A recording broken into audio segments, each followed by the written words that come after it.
welcome to Agreeable Disagreements. This is the second time we're doing the intro because we got crazy sidetracked the first time.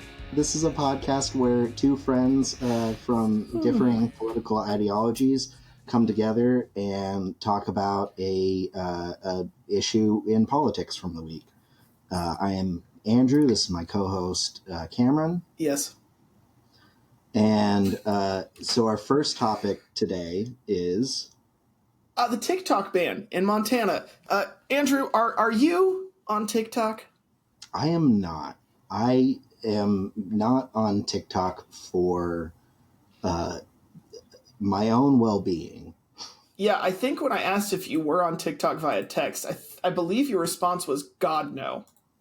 Yeah, something like or that. something along those lines. I'm just curious because it might come into play in the conversation. So I'm curious, why are you not on TikTok? It's not because I'm worried about Russian or Chinese spies. Okay. I'm not on TikTok because A, I think it's mostly stupid, and B, I don't need to be spending any more time on social media. I get all of the popular stuff that's on TikTok anyway. I can get through Instagram or Facebook, so I didn't really feel the need to add any more of that into my life. Okay, so as someone who is an avid TikTok user and poster, if you want to go see me on TikTok, my handles are at Cameron Stockford without an E and at Cam_Stock2112. You can find me at both of those for two different things. Anyway. Well, we don't need the shameless plug. We don't. I do. I'm kidding. Go check out his stuff. It's good. It's mostly history, memes, or funny stories from my classroom. Anyway, so as someone who is an avid TikTok user, I totally get that. And you're absolutely right. A lot of it is stupid. Stupid is an understatement. Is there a word that means... I'm just going to Google this really quick. Word meaning extremely stupid. Idiotic. Just shows a picture of both of our faces. It actually did. Whoa. Doltish. That's the word I'm going to use. Doltish. That seems not nearly harsh enough. Anyway, but a lot of it's also really good. So like what I like about TikTok is the algorithm is fantastic. The first week or two that you're going to use it, it's just going to give you a little bit of everything. So you're going to have puppies and kittens. You're going to have dancing girls wearing almost nothing. You're going to have cars. You're going to have politics and news. And it tracks what you spend the most time watching and what you respond to. And it weeds out what you don't. And if you really don't like something, you can go on and say, not interested in this. Mm-hmm. And so at this point, my TikTok is mostly news. my TikTok is mostly news media. It's mostly funny animals. It's mostly drums and gardening tips. Oh, okay. And then also teacher stuff. So I get a lot of teacher tips. There's teacher stories that are funny. There's history memes. And I mean, I've learned more about growing garlic from TikTok than I have hours of Googling stuff. And so it's really cool. There's something on there for everybody. And the app does a really good job of giving you what you want. However, the dark side of TikTok is twofold. First and foremost is the attention span problems that come with it, because most TikToks are 2 to 15 seconds long. Do they have a time limit on how long they can be? Yes. So when I initially started using it, it was 15 or 60 seconds. You could set up for two different formats. They have since added a 3-minute limit for all users. And if you are verified, have a certain number of followers, I believe it is, you can use up to 10 minutes. Wow. Okay. But I think that was like an experimental feature. Yeah, I thought it was like just a slightly longer form of Vine, basically. I mean, it essentially is in the wake of Vine, right? And that's essentially what it is. It's about 90% short form content, and then there's a little bit of long form content. The long form content I tend to see is explaining, like news media is usually more than a minute long. Mhm. There's some science people I follow. If they'll talk about nuclear fission or fusion for Yeah. a longer period of time, because that's a little bit more to explain. Mhm. Things like that tend to be the longer form content. It's not here's 3 minutes of a puppy fall. Actually, you know what? No, there are 3 minute compilations of puppies and kittens falling off of stairs and stuff, like in a Okay, I can humorous get way. behind that totally. Right. And so, but the dark side of it that I see more than anything is that attention span, and I see it Right. how it affects myself. I mean, my brother has talked to me about how he at this point in time actually refuses to take part in short form content because he doesn't like how it messes with his ADHD, with his brain. He works Yeah. very hard to keep it in check, and that kind of undoes a lot of his progress. Yeah. But That's, I the mean, same with me. yeah, I can totally get behind that. But the side that affects me more than that, the other dark side of TikTok, are the annoying trending songs that my students all sing for months at a time. Yeah. I'm really, really trying to not just break out into a lot of those songs because I'm pretty sure I can come up with at least 5. Oh, yeah. Do you know how many times I've heard the Whopper, Whopper, double, whatever in the last 10 days? Oh, I didn't even know that one. And that's not even technically from TikTok. That's from an actual advertisement that has been used, the audio on TikTok. Yeah. Although I will say, counterpoint, there's a song, I'm going to look it up real quick. There's a song that I found because of a TikTok trend. It was like a trend where people were posting like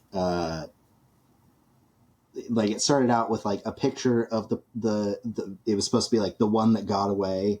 Okay. And then like the lyrics to the song were like, I'll never forget you. And then they hold up like a child that they had with this person. And then it's just, oh, yeah. Yeah, I've seen that. But yeah, the song is great. And I'm going to plug it real quick because it's by a fantastic band called the Noisettes. It's called Never Forget You. But yeah, check out the Noisettes. They're a really great band.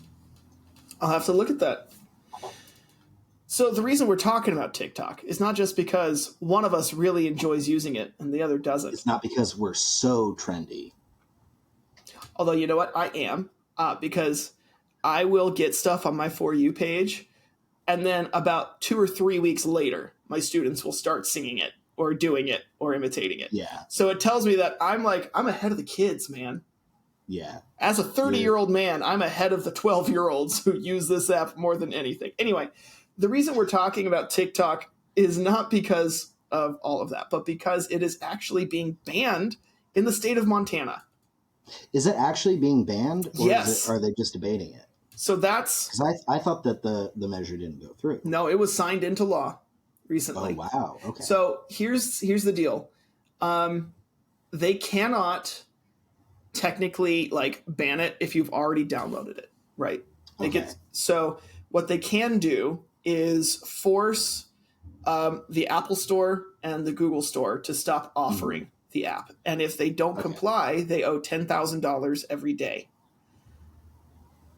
And from Apple and Google? From Apple and TikTok? Google, not from you, not from TikTok, so it's aimed at the service providers. So TikTok itself, they can't just shut everything off in Montana, so they go for Google and Apple. However, Google and Apple can't really ban their app service in just one state either. Yeah, that seems like that would be difficult given the I guess infrastructure. Right. Well, and I actually, ironically, saw a TikTok about that where they said the amount of time and money that Google and Apple would have to invest in creating that infrastructure where they could just get rid of it in Montana and still allow it everywhere else is significantly more than just paying the 10 grand a day. Oh, okay. And so really, it's if that is true, and I'll take your word for it. But if that is true, then it's really a symbolic. Right. more than anything. And it's declaration. Yeah, symbolic declaration more than anything. And if you look at it in the sense of how much income the state of Montana would get, that's only $3,650,000 a year from each one. So 7.3 million combined. That's not going to make a huge dent in their budget either. Yeah. So it's the big question for a lot of people I'm seeing on TikTok from Montana, like Hank Green, are like, why? Is he in Montana? Yeah, he lives in Montana. Oh, wow. And John Green lives in Indianapolis. Okay. I could, like, in theory, run into him at some point, but probably won't. Right. Live in very different parts of the city. I don't even live in Indy. Anyway, so that's the issue, is the state of Montana has been banning it, or has banned it officially, but there's no real way to enforce it. Right. So that's kind of the big problem with the measure itself. But then it also brings up questions like, why did they ban it? And should they even be allowed to ban it? Yeah. And you mentioned something to this earlier, the security concerns. So why don't you talk about the security? Because I've been talking a lot. So why don't you talk to the security concerns? Yeah. So I'll give you my understanding of it. Mm-hmm. My understanding of it is that the whole reason why it's even being considered being banned is because I don't know if it's that it's a Chinese-owned company or if their servers are held in China, but basically it's a pipeline for metadata and personal information directly to China, which obviously, I mean, under certain circumstances, that could be really troubling. I don't see, or sorry, before we get into debate, did you want to respond to that? No, go ahead. Keep going. Because I have a follow-up question just to provide a bit more context after you finish. Okay. So basically the reason why I wouldn't be concerned about that, and why the reason I don't have TikTok is not because I'm worried about the Chinese government finding my information, right, is because I'm assuming they already have all of that information. With as much of a footprint as each one of us has online, I'm not worried about TikTok. So that's fair. That is fair. My question is, are you aware of, or did you watch any of the hearing meetings with the CEO of TikTok in Congress? No, that was completely off my radar. Okay, so this is a huge. This is a huge. Huge. You do the voice better than I do. But this is a major problem with the government, right? Or at least they think it is. And during these hearings, it wasn't just a major problem that was brought up of security concerns, but another major problem was the fact that nobody seemed to grasp how TikTok functioned or how technology functioned in general. You can go watch some of the hearings where these congressmen, including my own representative, Greg Pence, are asking asinine questions about it's like trying to teach your grandma how to use an iPhone. No, it's like my grandma trying to tell me how an iPhone works. Well, yeah. And then asking me why it's broken. Yeah. Right? So it's like, because you have to actually you have to unlock it first. Exactly. Oh my gosh, yes, that's the problem. The iPhone works like this. Why does the iPhone do this? I will have you try turning it off and back on again. I can't even unlock this darn thing. Then you don't know jack about your phone, Grandma. No, it's... And also, ironically, there was a bunch of TikToks making fun of it. We're like, does the TikTok let me have fish in my house? Yes or no? Right, stuff like that. But wait, is this the thing? Because I remember seeing. Oh no, it was a thing about Instagram, and I think it was when around the time that like Zuckerberg bought Instagram. Yeah, and they were talking about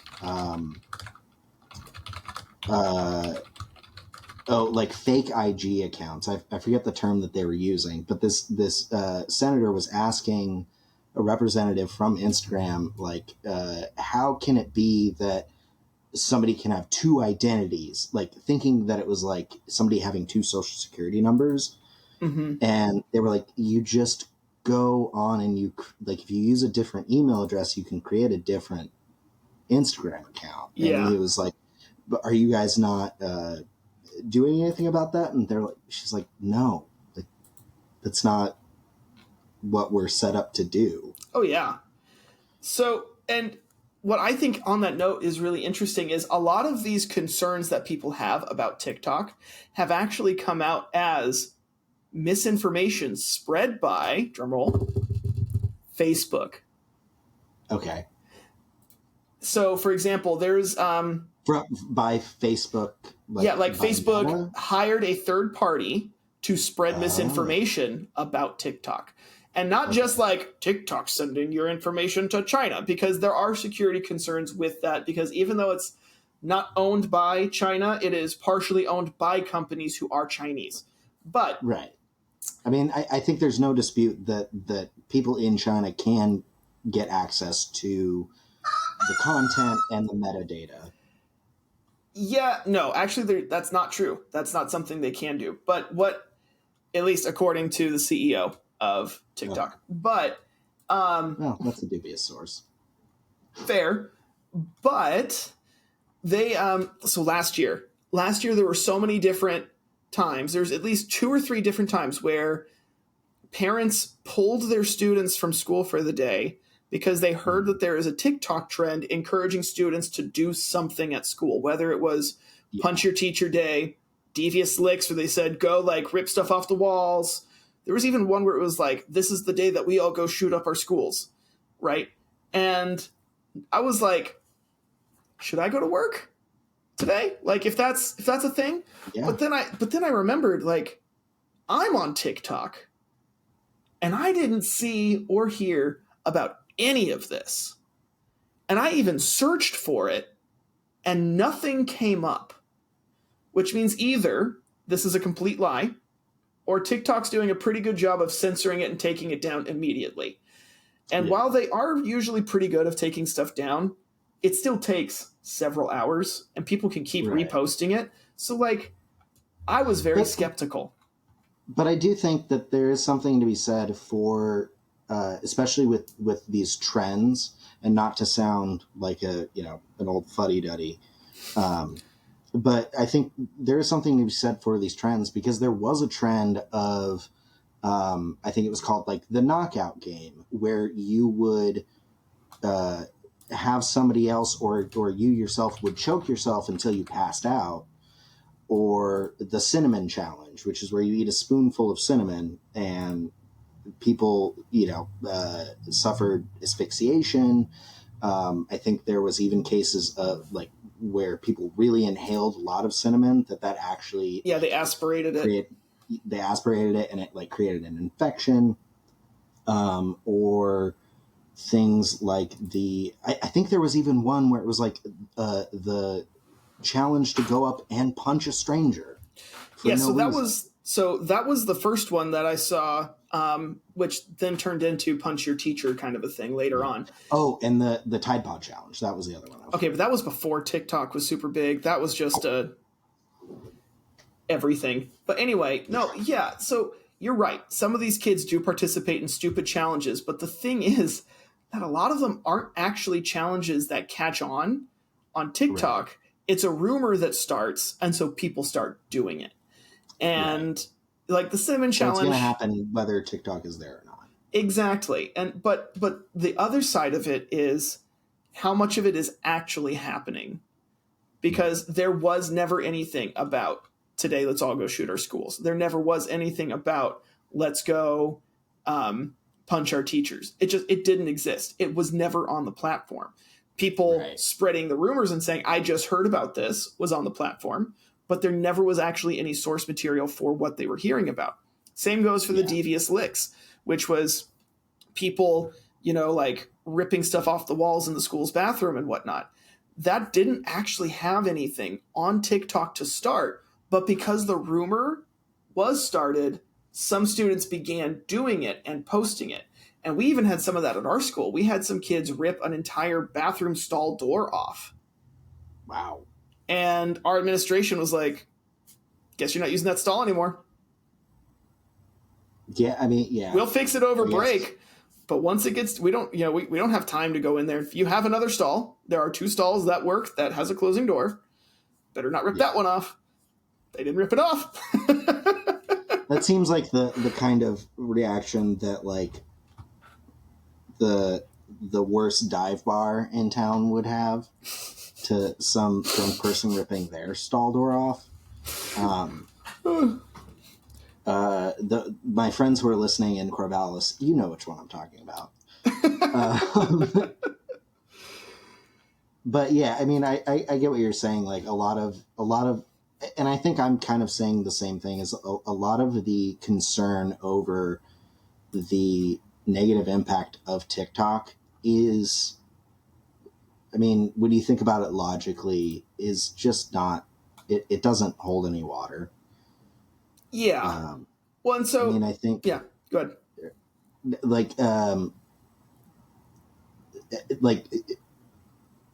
What you're saying is, you know, these trends, basically kids are going to be doing stupid stuff anyway. And because of the age that we live in, there's not going to be any way for us to limit their exposure to online content. You can, I mean, you could go the extreme route and totally, deprive them of that, but then you're also depriving them of, you know, essential parts of education and other, you know, other things, because you can't really exist in American society without access to technology. That is half of what I'm saying. Yes. The other half is it's not as big of a deal in the first place. Right. You know, like some of these trends just aren't actually on the app, you know? Right. And, you know, a lot of them are, and that is cause for concern. But I mean, I don't see half of the issues that some of these naysayers and doomsayers come to me with or speak out about, you know? And to go along with that, from like my criticism of the whole like Chinese spying program thing, it's like I'm sure that's happening. That's happening on a lot of other levels other than TikTok. And yeah, if you're only worried about TikTok, then you're missing a lot of, you know, the actual danger. And also, if you're putting anything on TikTok that's really that sensitive, you shouldn't be using TikTok or the internet in general. Yeah, or the internet. Go find a cabin in the woods and stay there. Please don't send any packages to universities. I want to make that very clear. Don't write any manifestos. Just stay in that cabin. Don't talk to anyone until you realize that you need to protect your personal identity. So my favorite response along those same lines is not, who cares if it's happening anyway? My favorite response is, what kind of data are they gathering? Oh, Cameron Stockford likes puppies. Oh. Did you say pluppies? Maybe I did. It's been a long... It's the last week of school, man. I just want to make sure that I wasn't like too far behind on the trends, and like pluppies was the latest thing. That's the latest devious lick. It's where you go into the bathroom, and I'm not going to finish. I don't actually have anything going with that. I'm just going to leave it there. I don't like where that was going. No, but what kind of data would China be getting? You know, because the app doesn't ask... latest trendy dance moves. You guys can't see this if you're just listening, but I'm doing some terrible dance moves. Yeah, I don't even think those are ones from TikTok. I wouldn't know. I don't see those. I don't see dances. Because my algorithm doesn't, it only gives me what I want. And I don't want to see teenagers doing stupid dances.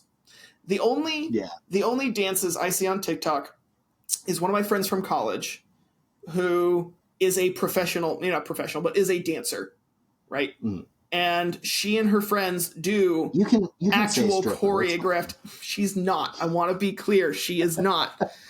I'm sorry. And so I follow her, and I watch them when they come on to support her channel, to support a friend.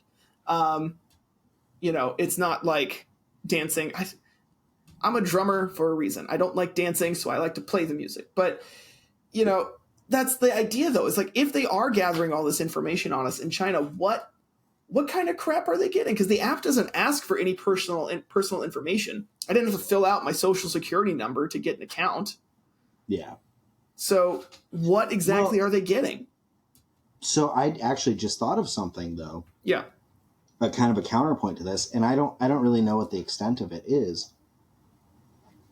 But I know that the Ukrainian government actually went through official, communication channels, asked people to stop posting content that was in any way identifying of the Ukrainian position, and that actually did have a real effect for them.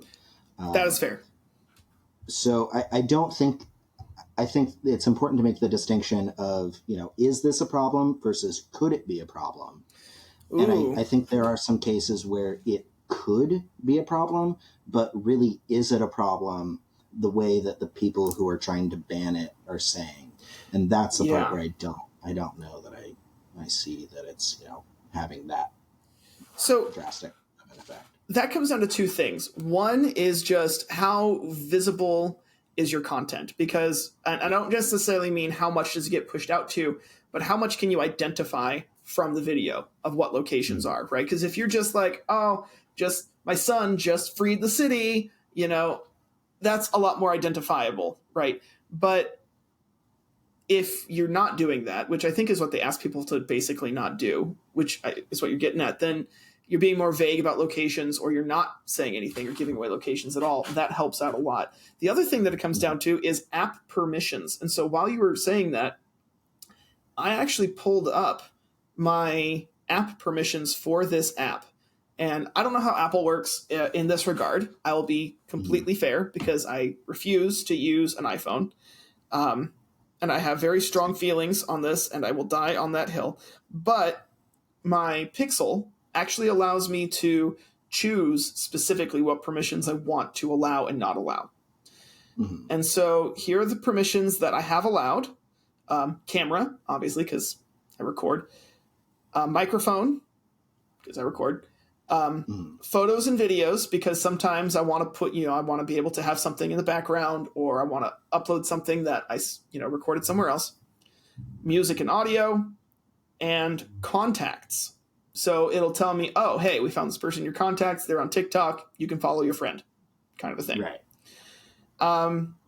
That's all. I also think the contacts thing is so that, if you're using the app while somebody is calling you, yes, their name will actually show up. And if you that's don't also true. Have that, then it either won't go through, or it'll be, unknown number or something.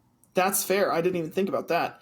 The ones I don't have allowed are nearby devices, notifications. The only apps that I let notifications come from is Gmail and my messaging stuff. Yeah. And I don't have location turned on. Okay. And so I guess, in theory, if it is gathering your location data, then that could be problematic. But at the same time, I mean, really, they are. I think during in the wake of the Edward Snowden leak, which I know was a while ago. Yeah. But it came out that I think there was some means by which the NSA could essentially turn on, through the Patriot Act, or an extension of the Patriot Act, could turn on virtually anyone's smartphone camera and microphone, even if the phone wasn't on. They were also intercepting, wireless routers to install, tracking chips. I know this sounds very conspiracy theory, but no, but it's true though. This has been confirmed. And as a history teacher, I can tell you that some of the craziest conspiracies are the ones that actually turn out to be true. Mm-hmm. For example, I can tell you from personal experience that aliens will probe you. As a lizard person. Well, that too. Sorry. What did you say? Aliens will probe your anus. Okay. Oh, okay. I'm glad I interrupted. And I don't mean the planet. Anyway, no. I'm joking. No, but that's gonna. we gotta take a I'll add it to the maybe quick cut 5-minute list. break. No. Anyway, so no, but some of these conspiracy theories, like you're saying, yeah, it sounds like a crazy conspiracy theory, but some of it are, some of these have been true, So, and this is one of them. We do know that is something that they have done in the past and can do. The rebuttal to that, and I'm not saying I agree with this rebuttal, but the rebuttal to that is just because they can doesn't mean they are. And are you really someone who's interesting enough that the Chinese government wants to know everything about you? Right. And I mean, people who are already in power have a limited access to social media. So I don't know exactly what those limitations are, but up until Obama, presidents weren't allowed to have phones.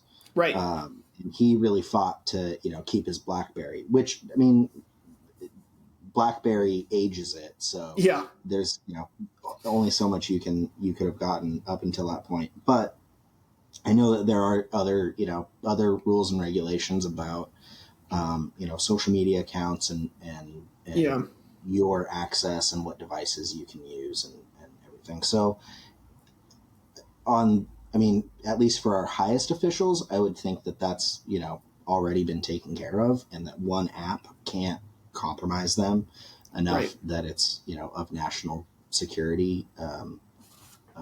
Yeah. Yeah. Well, the only other thing I could think of would be that instead of trying to spy on specific individuals, that they would be spying on the American people at large. And the difference there is they're not trying to learn about a middle school teacher in Indianapolis or a coffee roaster in Corvallis. They're trying to learn about the American person, what drives Americans, so that they can exploit that with propaganda. Right. What will Americans believe? What will they not believe? So that if we have to run a misinformation campaign, we can. Which, like we were talking about in our first episode, that has happened. Yeah. With Russia and the 2020 election. Or, sorry, the 2020 election.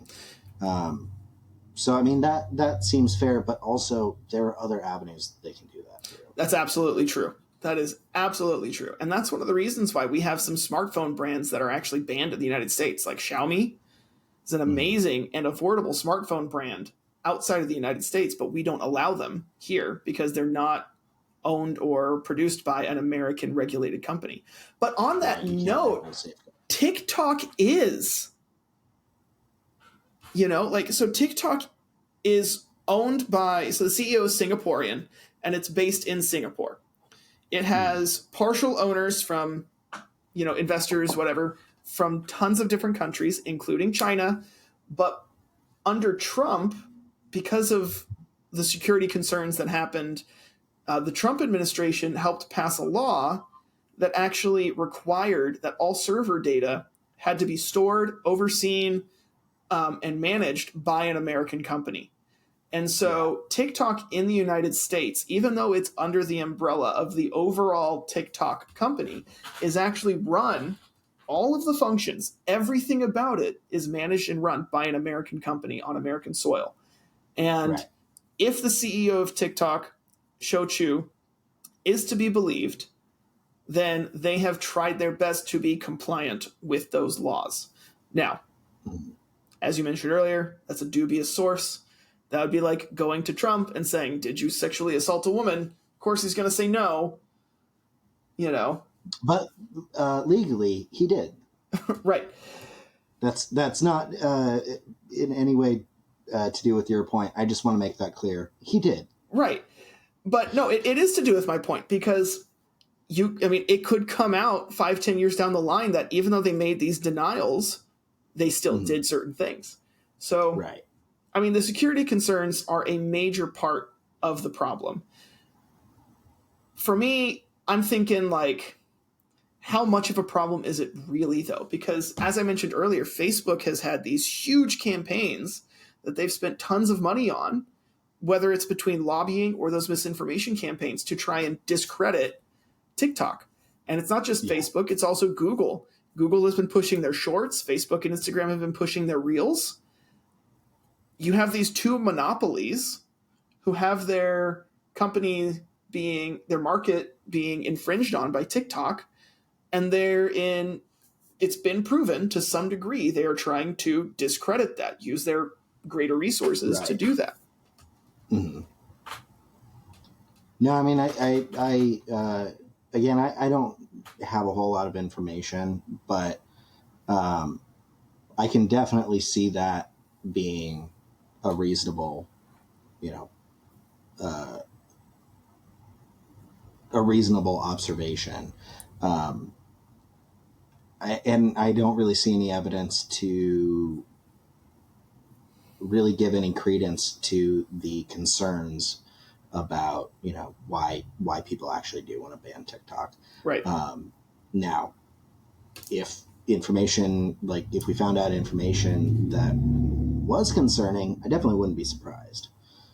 But as it stands right now, yeah, I think it's unnecessary, and I think it's a waste of time. And I think Montana has some other stuff they maybe need to deal with before that. Well, and speaking about, Montana again, one of the big counters to this bill is that it's an infringement on free speech.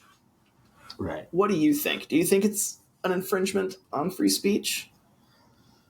No. I'm going to say no. Interesting. For two reasons.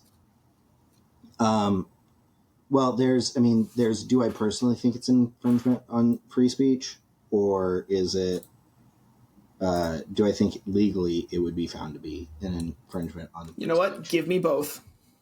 I think that, I think legally, like if it went up to the Supreme Court, I actually don't know, especially considering, the Citizens United case, where money was found to be a form of speech, which we are going to have an episode on that.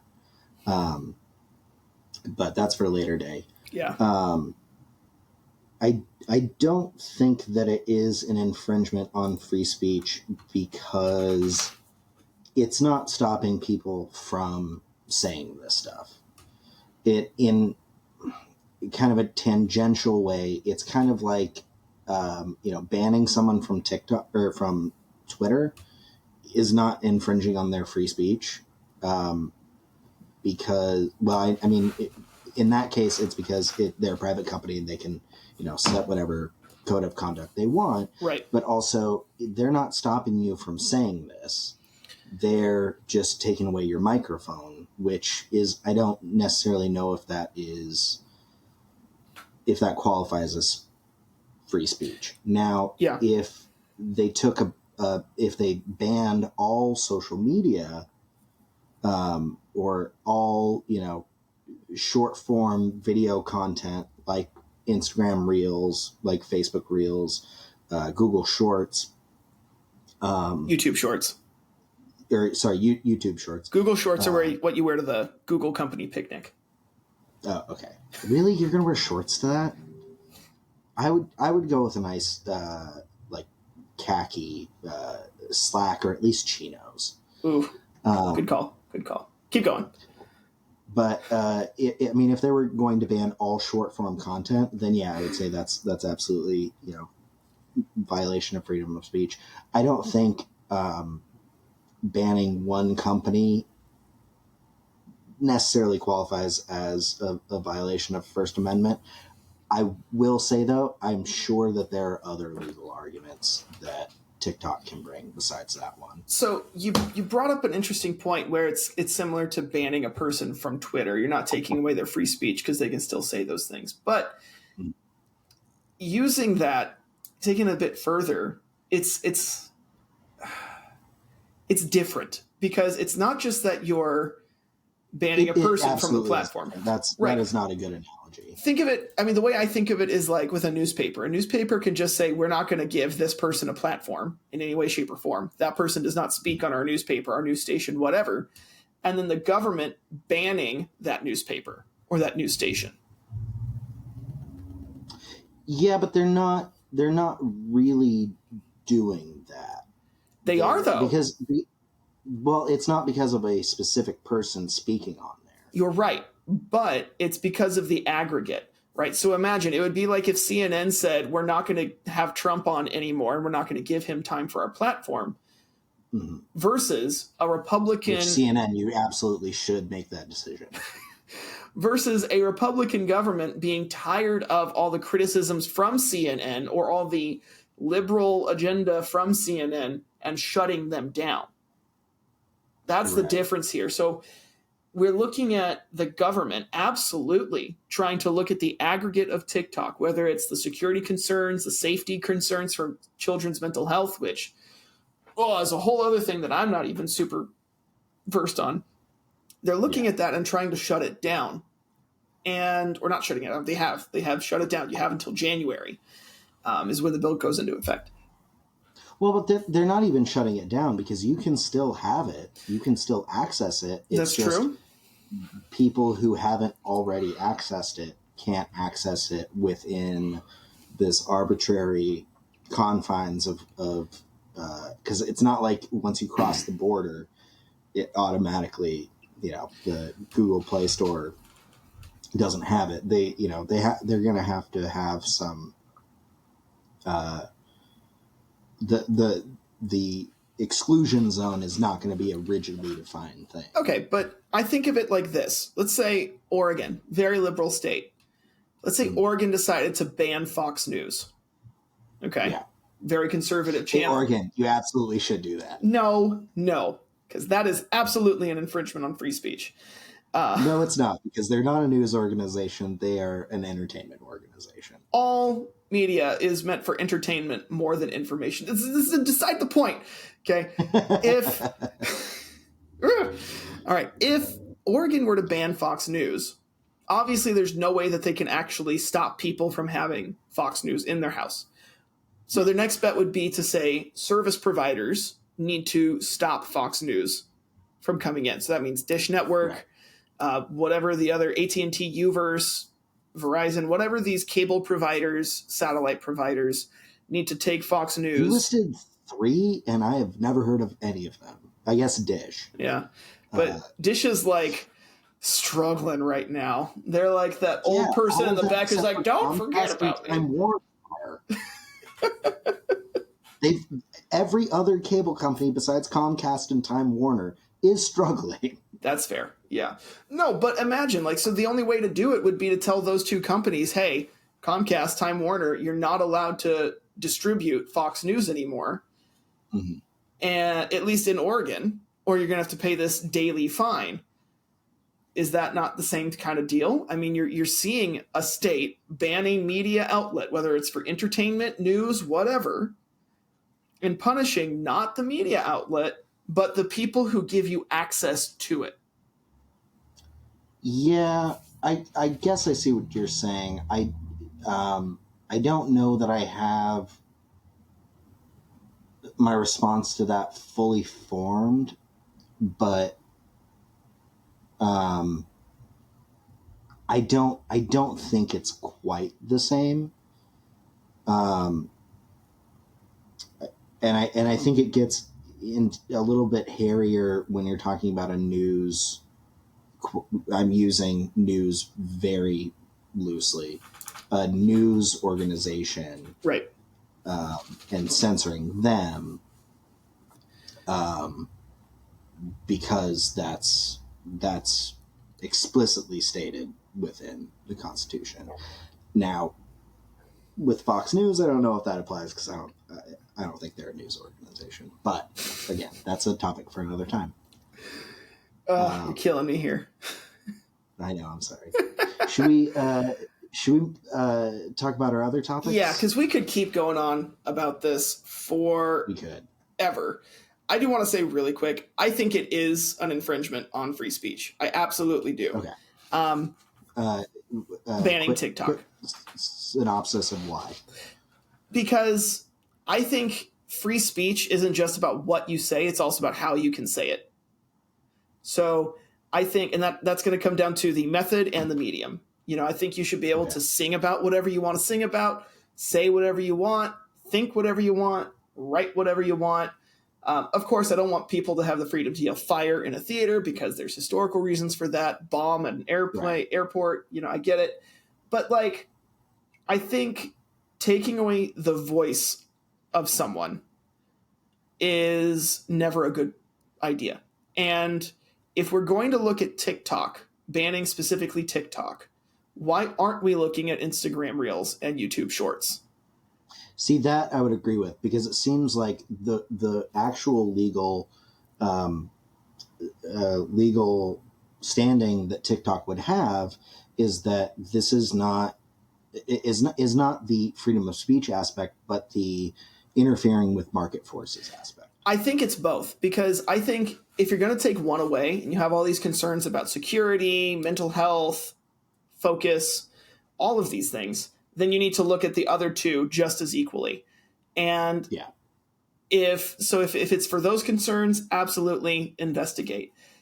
But if you're looking at it from a free speech perspective, you're essentially saying you can say whatever you want in the government approved systems. Mm-hmm. And as someone who, like, I wrote my master's thesis on censorship in communist Poland. So I'm as someone who has studied a lot of that, I have a big problem with the government saying you can express yourself within our approved confines. Right. Because then it's saying, well, why are those the approved confines? You can say the exact same thing on YouTube Shorts, have the exact same media on Reels that you would have on TikTok, but we're getting rid of TikTok because they didn't pay the government enough money, is essentially what it boils down to. Or because they're reaching more people than, and I don't know what the data is, but yeah. I mean, I can see the parallels there. Hey, it's Cameron here. Halfway through another episode of Agreeable Disagreements, coming at you with another advertisement, which is most definitely real. Actually, you know what? This one is real.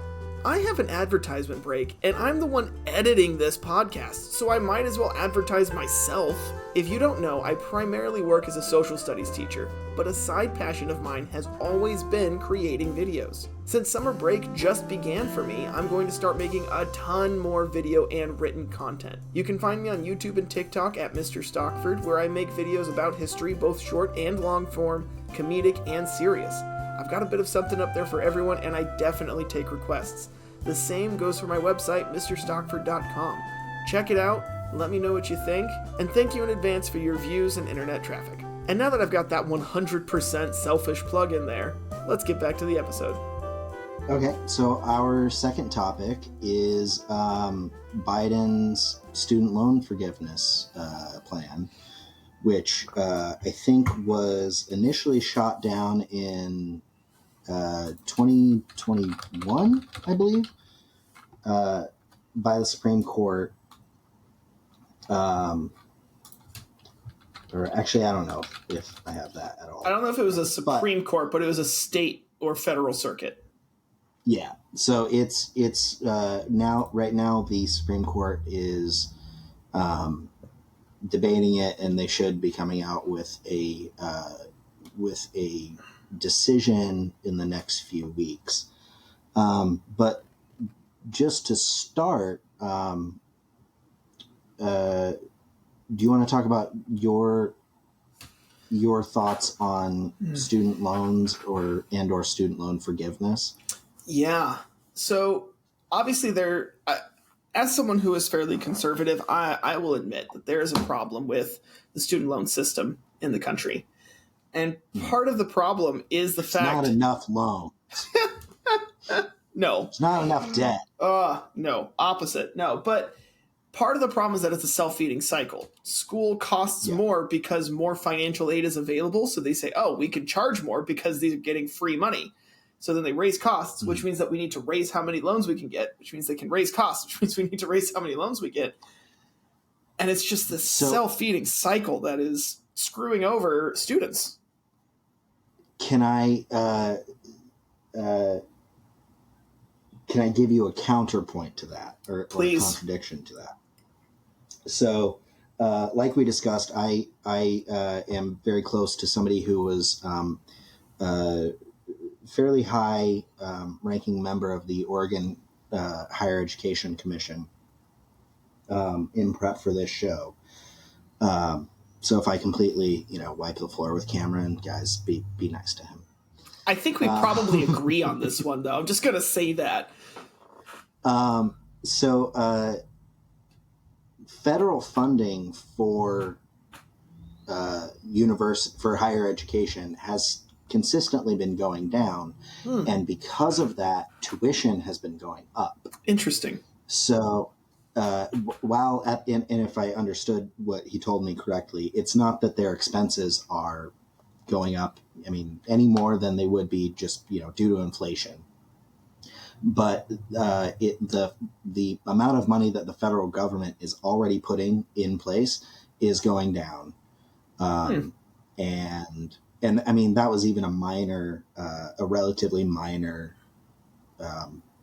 means through which schools were funded, even before Right. you account for that. So tuition is going up at a disproportionate rate to the amount of money that schools are getting. Also at a disproportionate rate to the interest rates. So let me ask a question about that.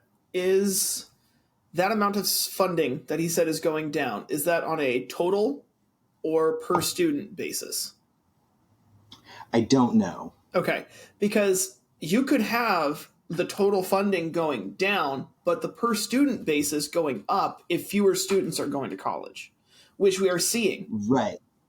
I don't think we're seeing it at that rate, because That's since probably I true. think 1980, 50% of college age adults were going to college, and I think now it's like 65 or 70%. So we could look at this with two different statistics: college attendance or college graduation.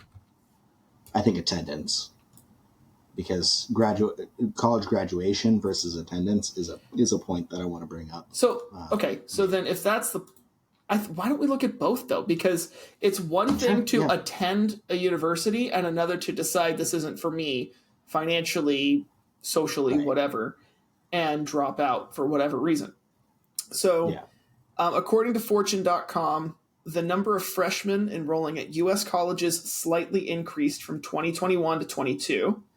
But that figure... but that was because of the pandemic. Right. It does say that figure, along with total college enrollment, remains far below pre-pandemic levels. That's interesting. So I understand that we would see a lot less because of the pandemic, but you would think that we would have seen a spike back up since we've gone back. I don't know if we would, because I think what it was people deferring college.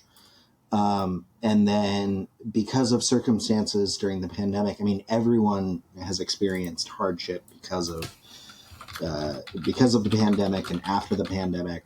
And I think a lot of those people that were planning on going to college when they could actually physically go to college found themselves in a position where they were no longer able to, because of inflation, because wages didn't increase, because of, all these different factors that were, that we could have a whole entire episode on. Okay. But I think we should be dubious of, or at least take the, pandemic and post-pandemic numbers with a grain of salt. That's fair. And I do think that looking at pandemic and post-pandemic numbers does alter how we need to think about it. But at the same time, if we're looking at a society that has pushed college for decades, and the second we're allowed to go back to full swing and we don't, tells me that there's something else going on. And I think, and again, this would also be a topic for another time, I think a lot of it is the value of a degree. When I lived in Poland, the Polish government, someone explained it to me, and I could be dead wrong here, but someone explained it to me that the Polish government would pay for, if you wanted it, up to a master's degree, which means everybody had a master's degree. The person ringing you up at McDonald's had a master's degree. And so because everybody had it, Well, it was to a be fair, the worthless. person ringing you up at McDonald's in America might have a master's degree. But that's now. Whereas I was in Poland freaking, I'm going to feel so old now, almost 10 years ago, I've been back. Right. And they were already established at that point, whereas we have since then reached that point. But the idea that I'm getting at is when everybody has a qualification, the qualification becomes valueless. I mean, you look in the 1940s. Oh, you graduated high school? You got that degree, man. Come work for me. Oh, you got an associate's degree? Wow, you did some college. You have a bachelor's degree, which was, in the 80s? That's amazing. By the time we went to school and entered the workforce, it was, you don't have a master's degree? Well, then you can get some entry-level jobs. Yeah, a bachelor's degree was a prerequisite to just get a job. Right. I mean, there's a job that required some skill. Right. Exactly. And I hate the term skilled labor because all labor takes some skill. Now, there's different degrees of that. I would call my job, which typically doesn't require a degree. For listeners who don't know, I'm the head coffee roaster for a local coffee roastery, and a lot of coffee roasters don't have degrees. That being said, I could not do my job if I did not have the college education that I have. I don't have a degree, but I did the majority of my coursework in food science. Interesting. I didn't know that. That's stuff that I did a lot of other things. But the biggest chunk within one vocation was in food science. And I use that every single day, whether it's chemistry, whether it's food safety, compliance, whether that's even just physics or engineering, or global agriculture. That's all stuff that I have to use to varying degrees on a daily basis. So like I said, I could not do what I do now if I didn't have that education at a university.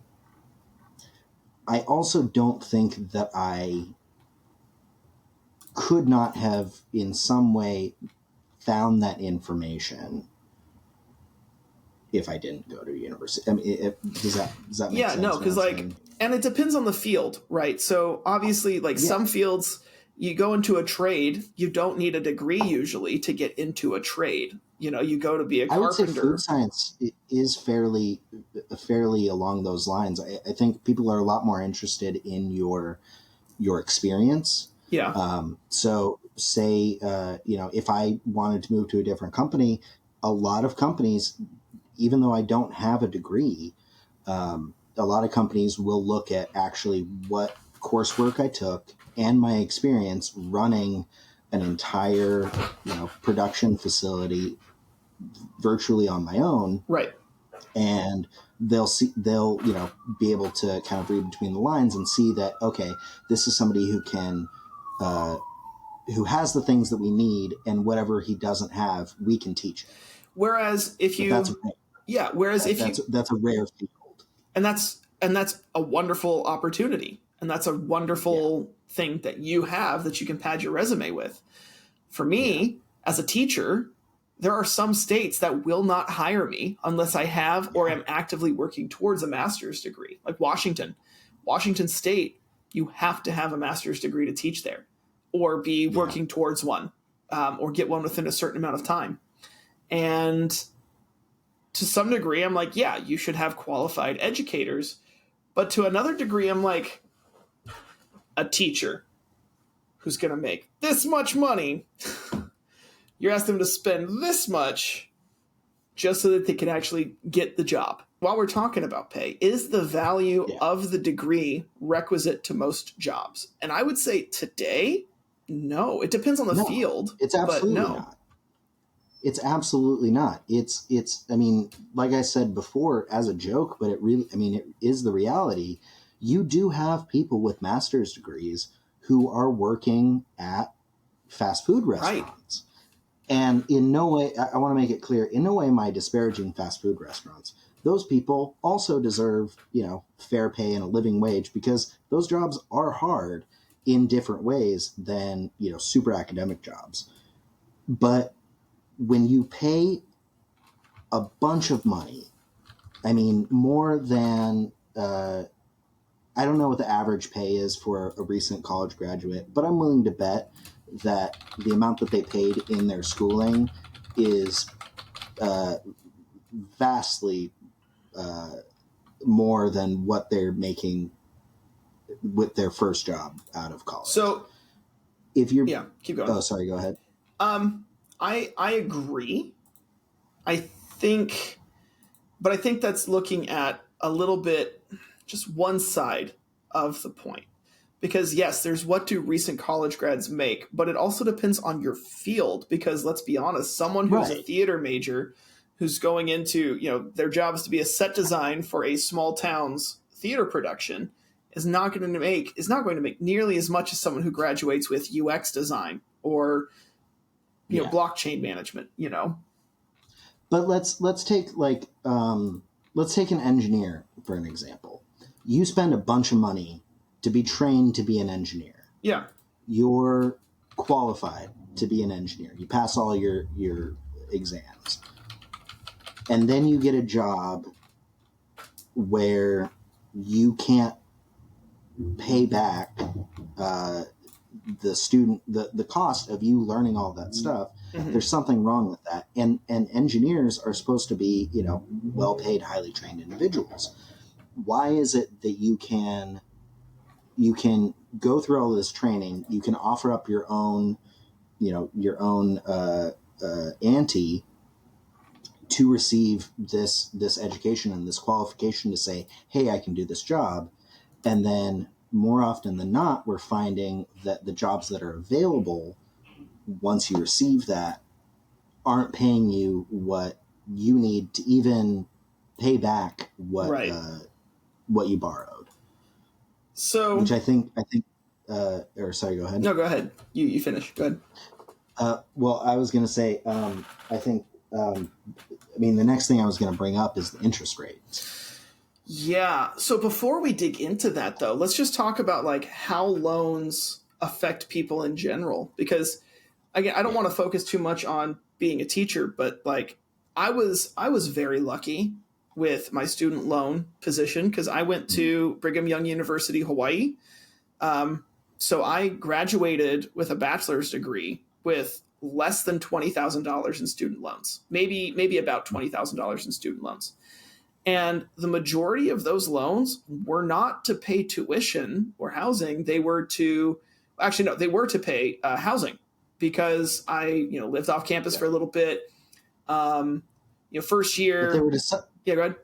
Correct me if I'm wrong. They were to supplement an income so that you could focus mostly on your school. Well, and I did have a job. I worked part-time at the campus news media center my entire college career, but it was to help make ends meet. Which I will say, a campus job funded by tuition.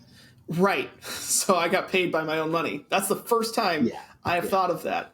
I need to make a phone call after this. No, but my parents didn't help me out with college. They were very vocal about how they wanted to teach me self-reliance and have me pay for it myself. And I did. I paid for it. I think there was my parents paid for tickets home. Every once in a while, they would help me out with food or housing a little bit. But we're talking not There's very no much. one in our generation that has not received help from their parents. Right. I don't care who they are. I would say any generation. But anyway, yeah, so I was very lucky with that. And then I got into a master's program at the University of Alabama, which was fully funded, which for a master's degree in history is unheard of. It's very rare. Yeah. And we used student loans to help pay for rent. They were going for the diversity. That was a joke. You guys can't see Cameron's face right now, but it's appropriate. Exasperation is the term I would use to describe my face. Anyway, yeah, because you'll take one look at this average early middle-aged white man, and the first thing you think is diversity pick. Is diverse. That is a diverse person. Yeah, with my bluish eyes, brown hair, white skin that can shoot down airplanes if I reflect light incorrectly. Anyway, so I was lucky to do that, and the reason they were able to pay for that is because of their football program, Roll Tide. Mm-hmm. But the student loans I took out helped me to pay for rent, things like that. And then I joined Teach for America, which actually offered me over the 2 years $12,000 in student loan forgiveness for my service. Is that through the same avenue as like AmeriCorps? It's AmeriCorps, yeah. So Teach for America partners with AmeriCorps. AmeriCorps provides the Seagull grants for student loan forgiveness. Teach for America is the organization that provides the actual teaching and teachers. Oh, okay. Then both of us were technically in AmeriCorps because I was in Youth Corps. Okay, cool. Anyway, fun fact about us. So I here have a master's degree, and I graduated with about $43,000 in student loans. Oh my God. So I did have help from my parents, primarily because my parents worked for the university system. Sure. And they got a tuition credit. Okay. And so I worked out a deal with them where, and because they were financially in a position to do so, which I'm entirely grateful to them for this. So for a good portion of my college education, they were paying my tuition, and the agreement was that I'll be paying that back. But I just won't have to accrue any loans because of how predatory the loan system is. So I still am going, I'm working on it now. But I will have, once my education is paid off, barring, a deal like Biden's going through, I will be paying for, my college education. Actually, even if Biden's deal goes through, I'm still going to be paying my parents back. But my student loans, and I had in-state tuition, my student loans, even with my parents' help, I think I owe about $53,000. Wow. And I have 2 less degrees than you do. Yeah. And that just speaks to the problem, though, doesn't it? That, I mean, it's a major concern that people are taking out all of these loans to get a job that won't pay for the loans. Right. I mean, I had my first year teaching, I had a friend who, now granted, she was from California and she went to school in Hawaii, and she graduated with a bachelor's degree with about $100,000 in student loans. Yeah. And I remember thinking, that's a lot. It's a lot, but it's not unheard of. And granted, some of this comes down to choice. She did not have to go to school out of state. She did not have to get the degree she got, be a teacher, etc. But I'm guessing it was private school. No, this was a public school. Oh, yeah, no, she went to the University of Hawaii, a public school. Yeah. Oh, okay. That's a very expensive public school. Well, it's not, again, that's not just covering tuition. That's also covering cost of living in Hawaii. Oh, yeah. I once in Hawaii rented a room the size of this room. Wait, did you say this is all of the debt that she accrued? Or yes, this was her student loans over the 4 years. So like cost of living there is extremely high, right? So like for the same amount that I'm renting this house that I'm in, this 3-bedroom, 2-bathroom house with a yard and pets, we rented a room, my wife and I. Look at Cameron, Mr. Moneybags. It's Midwest rent, okay? Yeah. But we rented a room in Hawaii that is about the size of the room I'm in right now for the same price. Yeah. So that adds up for her. And some of it, and this is an argument that a lot of conservatives make, is whether or not this is right, whether or not we should do student loan forgiveness, is you didn't have to make the choice to take those loans out. But we kind of did, because our entire lives we were told the only way to get a good job is by getting an education. And if you get an education, you're set for life. Right. And that simply wasn't true. Well, it was true when they were saying it. I think for our generation, I would not agree. I would not agree that it was true when we were being told that. I think when they were the age that we were when we were being told that, sure, because a semester of college cost $1,000. So I think you're right, but I think you're thinking about it wrong. I think you're right in the sense that, yes, for our generation, it totally wasn't necessary. But you're looking at it with the position we're in now. The hindsight means it wasn't necessary. Whereas for us, I would say we were told it was necessary. The outlook made it look like it was necessary. We got it. No, I'm not saying that it's not necessary. I'm saying it's not all that was necessary. Well, no, and that's what I'm trying to say too. No, but what I mean is for us, we looked at it like, yes, this is going to be what we need to do. But then we get to the other side of it and realize, oh, there were other paths.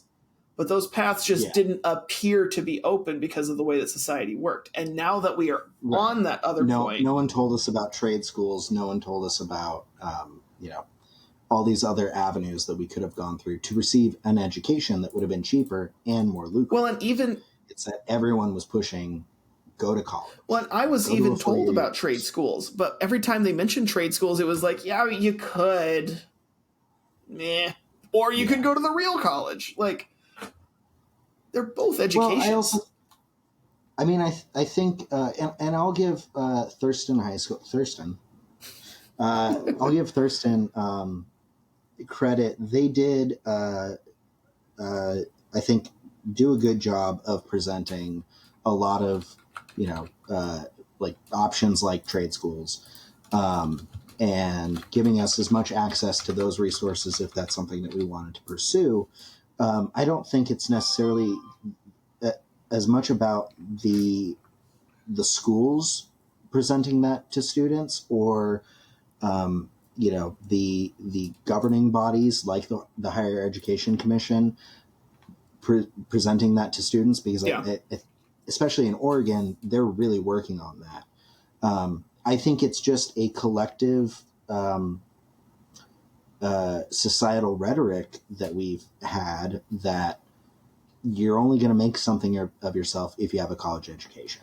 And if you don't have a college education, whether or not you have an education of some kind, if it's not, from a 4-year university, then it doesn't mean anything, which is, it's just not true. You're right. But the two counter arguments I would make is, well, yes, I would agree with you that we did actually have to take out loans to get that education. Do you have to take out loans in the way that you did? In the sense that, what I mean by that is, my friend didn't have to go to college out of state in the most expensive state to live in. Sure. I did not have to get a degree in history twice. Yeah. So, and, But do you think that the reason, I'm assuming that the reason, I was very lucky in that initially when I went into college, I wanted to study fisheries and wildlife. The number 2 school for wildlife biology in America at that time was Oregon State University. Then what I eventually ended up in was food science. OSU has one of the best food science programs in the country. So I was very lucky that I got to go in-state for things that I enjoyed. I'm assuming that one of the primary reasons for you wanting to go to BYU is that you're a member of the LDS Church. And that's important to you. So it was... Go ahead, finish. Do you think that... does it sit well with you that you... And granted, you and I went over BYU's tuition rates beforehand, and they are a lot lower than I thought. Yeah. But do you think that, if say somebody wanted to go and study, um, study something specific or had some specific reason that was important to them, like, being a member of the community that oversees or runs the university, or having a specific major and they have a really good program, um, you know, do you think that it's right that they should have to pay so much more when the guarantee that they're going to be, making that they're going to be better off after they Yeah. receive this degree is founded on, hopes and dreams and really nothing else? So this is a great, deep question that is less about student loan relief and more about the purpose of going to college in general, making the choice you're making, which is a point I brought up, the choice you're making. And, for me, I'm a unique case because I forgot to apply to college until the very last minute. You forgot? Didn't think about. Okay. I did not. Cameron, I went to the same high school as you. They were talking to us about it all the time. And my thought was, I'll probably just go to a BYU school. And then it got time to apply, and I was like, crap, I need to apply. That's like due in a couple weeks. I haven't even taken the ACT. It sits with me in the sense that college is a place where you can get an education and get a community. And especially within our church, the purpose of BYU is to provide an education that is affordable to as many people as possible. And BYU Hawaii, the specific school I went to, was set up to provide that to as many international students as possible. The only reason, my aunt went to BYU Hawaii at a time when the number of students who were from the mainland United States was in the hundreds. Now it's about 50%, and it's aimed at giving people in the Asia Pacific Island areas opportunities to have a quality American education and then go back home and build that up. And on top of all of that, the big push for BYU is it's also a place where you can be with like-minded people. It's a place where you can find a like-minded spouse. And, there's a lot more to it than just education, but education is a big push. Right. And so, but those are things that were that were of value to sure, you and important factors in your decision to go there. Yes, but also I could have, and if I were to do it again, just to minimize the amount of student loans that I would have, is I would do community college for my first 2 years. And then my bachelor's time I would do at a university. But the fact that we need to make these decisions, I think, speaks to the problem. And we have to end because we are way, way over time, both in what time it is here, but also what we have to do, as far as wrapping up. We have a lot to talk about with this. Do you want to continue this conversation next week where we can actually talk more about the relief program itself? Let's do a two-parter. Sure. Because I didn't even get to what I wanted to talk about with interest rates. And I mean, really, we have so much more to talk about. So let's make this a two-parter. Sounds good. Before we go, I'm assuming you want to save our predictions. Yeah. Because we did do it this time. Yeah. Let's save them. Let's save it for next week. Mm-hmm. All right. Well, on that note, then, as always, you can find us on all of the podcast streaming platforms. You can find the video recording on YouTube. Thank you to Halcyon Club for letting us use their song, This Life is Tough But Fair, as our theme song off of their album, Headset Emotions. And remember that otters hold hands when they sleep, so they don't float away from each other.